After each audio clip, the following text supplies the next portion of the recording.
Another win on the board and quite a turnaround. How did you assess the game as a whole? I thought when I went in at half time, I actually thought about the interview afterwards, and I thought I'm going to have to say that I picked the wrong team for the right reason.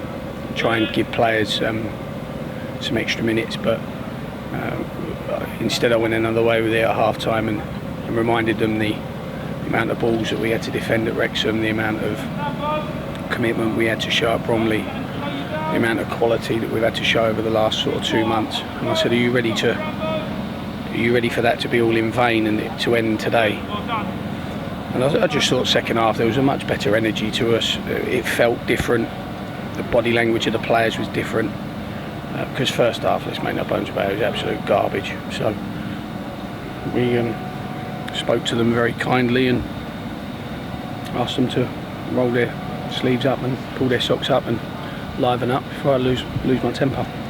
And you made changes in that second half which really did make a difference, notably Adi Yusuf with 2 late goals. No, all of these players, it's like a team of misfits really, and they're sort of broken pieces of the puzzle. And so when any of these lads do well, there's a real sense of achievement that we take from that, especially the coaching staff. And we like to celebrate their successes with that. And Addy's no different, you know. Another one that has done so well for us, has taken his time, but looks so much fitter and stronger now. And he made a real difference when he come on. So powerful, disruptive, destructive. He took his goals really well. I think he kicked the floor for his second one, but we'll make everyone think that he didn't. But no, he was a real handful when he come on. I thought all the 3 stars. I thought Staunton was a huge factor in the energy, feeling different. And I just thought with the referee being that good today, I just thought someone was going to get sent off and we'd lose them for Torquay, and I wasn't prepared to risk Luke in the second half. So, but all 3 of them did. Jordan did as well. 70 minutes for Alex Bradley and 60 minutes for Ruben Reid. That's exactly what you said you wanted. How do you think they did? Yeah, and young Max as well in goal, who had very little to do, you know, and thought he kicked the ball very well. I thought Ruben did well. We're a different team to last year, so the service into him is different. So we're going to have to work on that, but we can only work on things like that in play. Ruben's going to need time. He's been out for a long time. Alex, I thought, did much better second half. Again, I was just worried about his booking late on.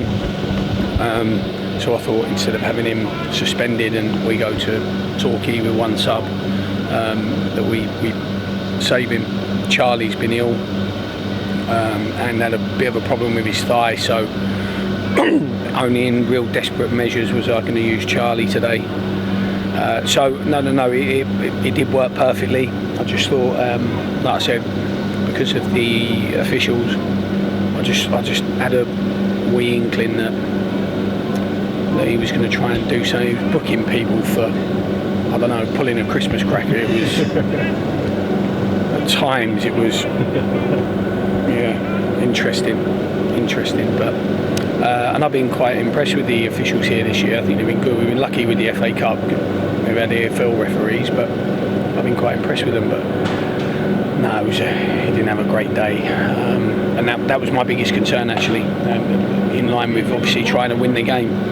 But I thought, like I said, I thought the attitude and energy of the players was magnificent.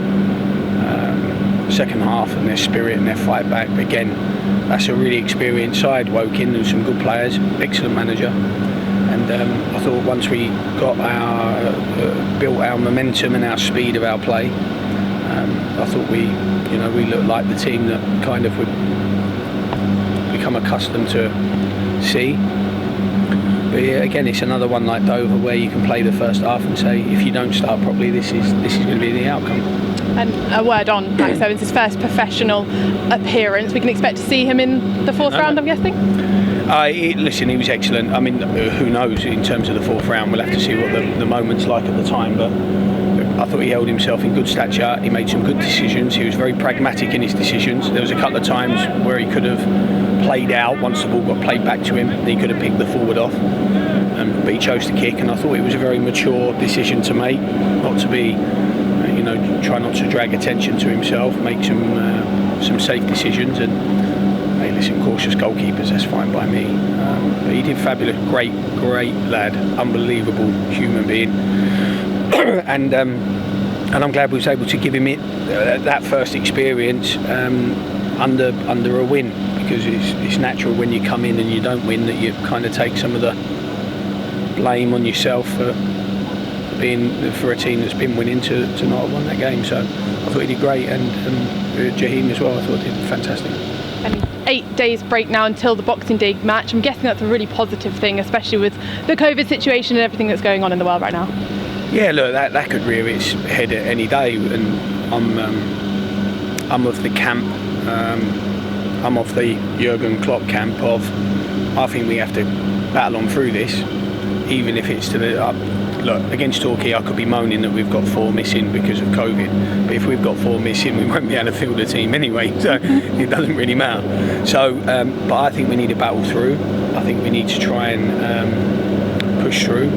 Everyone's talking about increased rates, but I think football has got a lot to be proud of with COVID, because this time last year we was playing in front of no fans, and Old Trafford has 80,000 in, and we're now talking about highest amount of cases since January when there's no fans in the building. So I think football has a lot to be proud of in the way they've conducted themselves during COVID, and I think we've got to battle through. This is part of the world now, whether we like it or not. This is going to be part of. If I get COVID again, Terry takes the team. If Terry gets it, I'm there. So it's. I think we have to march on through. Thanks, Darren. Merry Christmas. Merry Christmas.